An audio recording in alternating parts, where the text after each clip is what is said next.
Hello Gemini! Welcome dito sa aking channel, Kapalaran 888. Welcome guys! Alamin natin kung anong messages, vibration, gabay, energy para sa lahat ng Gemini dito na nanonood sa ngayon. And if in case bago ka lang sa channel ko, please paki-press ang notification bell button guys para kayong unang makapanood sa ating mga videos. And subscribe, share para maraming makapanood. Okay? Gemini, meron ka ditong kailangan paghandaan kasi sinasabi ng barahang ito na oras na para maghanda ka sa isang journey. It's either expected or unexpected or plano to na journey, paglalakbay.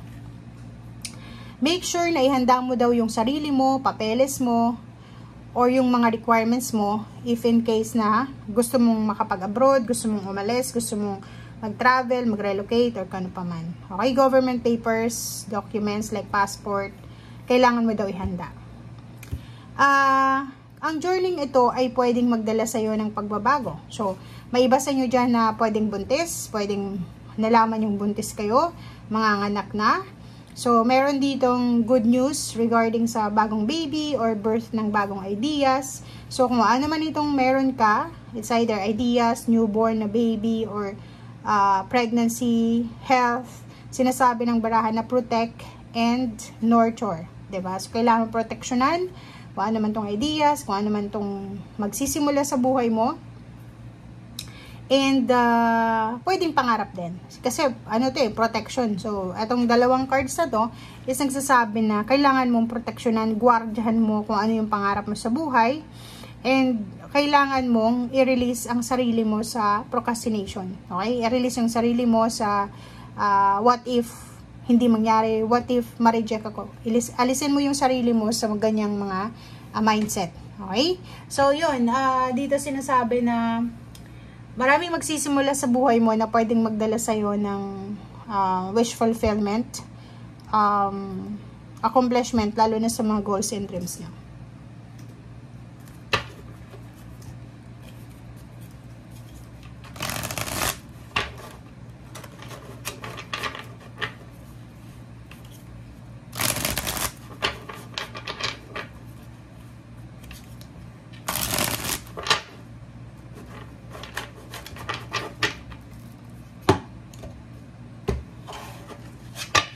Okay, Gemini.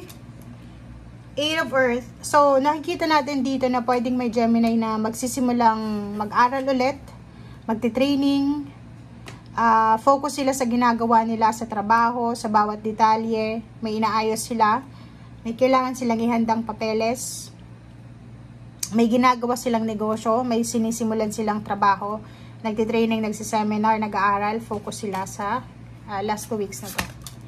Next is Emperor. Yun, same din dito. May iba ditong Gemini na focus sila sa parang improvement ng kanilang trabaho, improvement ng posisyon, pagtaas ng salary, pagtaas ng posisyon, pagkakaroon ng leadership awards or organization ng mga kung ano yung hindi organize sa buhay mo.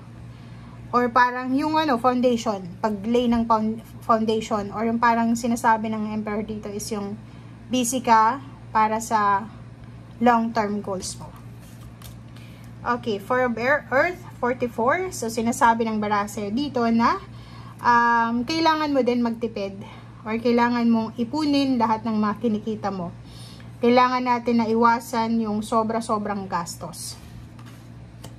And King of Air, sinasabi ng barase dito na isang air signs ikaw to, 'di ba? Isang air signs ang posibleng kailangan magbago ng kanyang mga habits. May mga air signs ditong mahilig mag-shopping, mahilig mag-online shopping, mahilig gumastos. So, 'yun ang sinasabi ng baraha mo dito na kailangan mong iwasan to sa last 2 weeks na to. Kung gusto mo daw na magkaroon ng katahimikan ang iyong buhay, financial. Kasi pag sobra-sobra yung gastos mo, kahit sabihin mo na marami kang pera, kung hindi mo na binibilang yung perang nilalabas mo, end of the day, pag nawalan ka ng pera, magsisisi ka. And Ace of Air, sinasabi ng barase dito na maraming mga bagong ideas, maraming offers ng work, ng leadership, offer ng business, or offer ng kung ano man to na ino-offer sa'yo na kailangan mong tanggapin.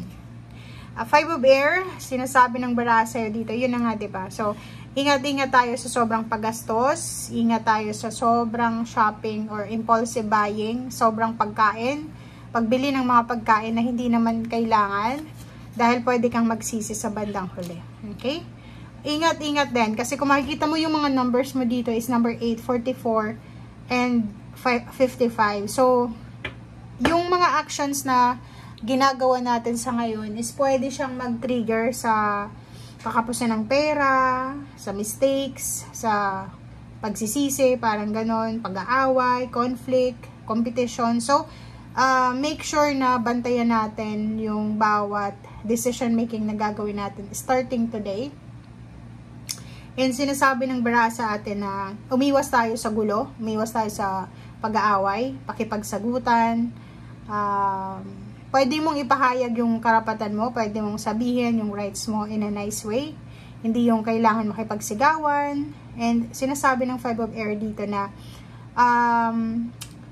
iwasan mo din yung confusion, yung procrastination, and iwasan mo din yung pabalik-balik ng ideas. Okay?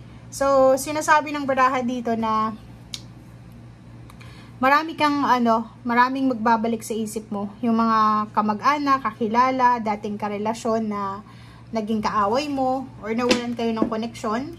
So, parang nakikita ko sir dito na sa linggong ito, last 2 weeks, ay pwede silang bumalik sa'yo, or pwedeng may malaman kang balita tungkol sa mga taong ito. Like for example, may kaaway kang kapamilya, tapos bigla mong malalaman na ikakasal na pala siya, or magkakaroon na siya ng anak.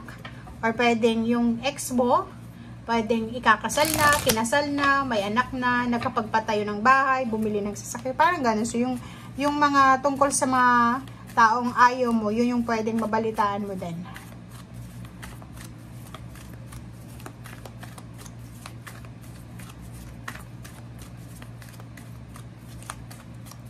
Okay, Gemini.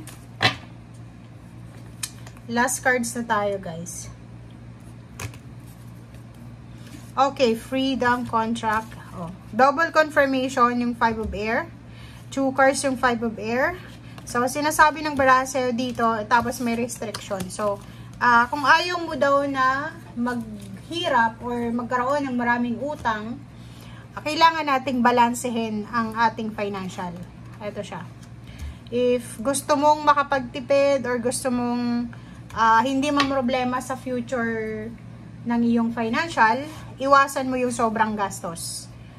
Meron ditong relocation, may travel, relocation, bagong posisyon sa trabaho, bagong kontrata sa bahay, and nakikita natin dito bagong trabaho, bagong kontrata, bagong negosyo, bagong motivation. Sobrang sipag na Gemini ang nakikita natin. Okay? Thank you guys and see you again. Bye!